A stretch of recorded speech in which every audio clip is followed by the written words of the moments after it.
Good day mga boss. Ang project ko ngayong araw ay isang tribal heart.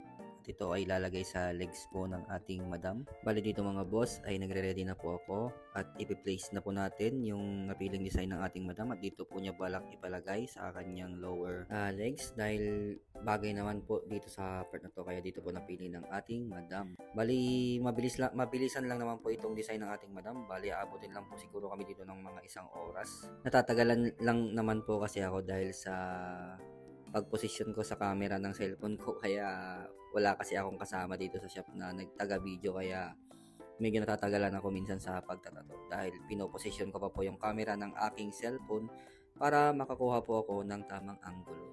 Yan, bali dito mga boss ay mag-start na po tayo. Hindi na po natin papatagalin yung pagdudot-dot sa skin ng ating madam para naman matapos din po tayo agad dahil may mga susunod pa po tayong mga client.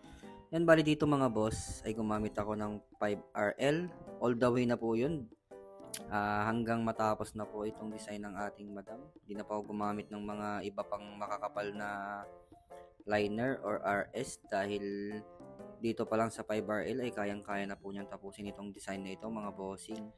Yun nga lang po, medyo mas tatagal lang po yung session kasi isang needle lang po yung gagamitin.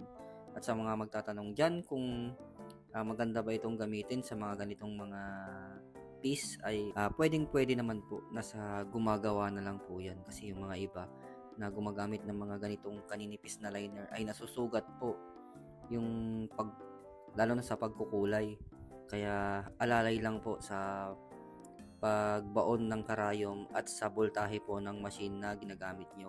Kasi nakadepende din po yun sa voltahe ng machine na ginagamit yung mga bossing. Kaya yung iba kasi napapansin nila na nasusugat po yung balat o nagkakaroon po siya ng hiwa sa gitna or sa pagitan ng mga linya. Kaya yung iba natatakot po na gumamit ng ganitong kaninipis na RL or pang-line sa pagtatato, lalo sa pagkukulay. Pero nasa tama pong technique yan mga boss at sa tamang voltahe. Kung tamang-tama po yung voltahe at yung kumpas ng inyong mga kamay sa pagkukulay ay hindi po masusugatan yung mga tato na ginagawa ninyo.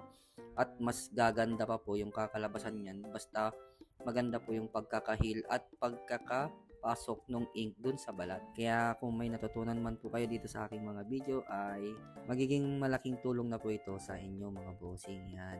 Kung makikita nyo po dyan mga boss ay halos patapos na po ako. Diba napaka-solid po ng pagkakakulay ko sa tato ng ating madam. Bali 5RL lang po talaga yung ginamit ko dyan. Di na po ako gumamit ng mga ibang pang kulay, lalo na yung RS. Hindi po ako gumagamit ng RS pag mga ganito kasi masyado pong makapal yun. Lalo na at may hinahabol po akong mga kanto-kanto dyan na papalabasin ko sa makapal hanggang sa pinakamanipis, lalo na yung nakikita nyo dyan sa mga dulo ng mga linya, di ba nakikita nyo yan? Kailangan ko kasi ng manipis dyan kaya hindi ko na ako gumamit ng RS. Pero pwede naman gamitan to ng RS dun sa mga makakapal. Yun nga lang, masyado siyang matrabaho dahil palit ka ng karayon.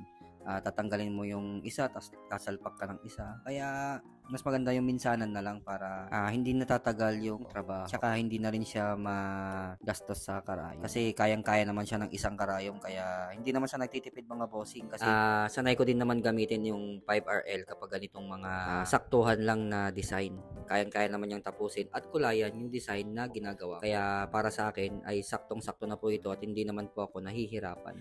At ang gamit ko nga po pulang ink dito mga bossing ay Skin Candy. Yan, napakadali pong papasokin yan sa balat. At saka napaka-solid po din po ng healing yan mga boss. Kaya try nyo rin po itong Skin Candy na ink na nabibili po sa mga tattoo shop. Available na po ito sa Osos Tattoo Supply yan mga boss. At meron din po pala ako ditong ink na Allegory Black at Triple Black. Kompleto din po ako sa mga ink na kinakailangan nyo, kaya sa mga gusto magpatato dyan ay message lang po sa aking Facebook page. At ito na po pala yung finished product mga bossing, a total of 1 hour. Yan, halos 1 hour po yung inabot namin sa session ng ating madam. Yan, sa mga gusto magpatato mga boss ay message lang po sa aking Facebook page at huwag nyo pong kalimutan na i-follow, i-like, i-share ang aking mga video. Salamat!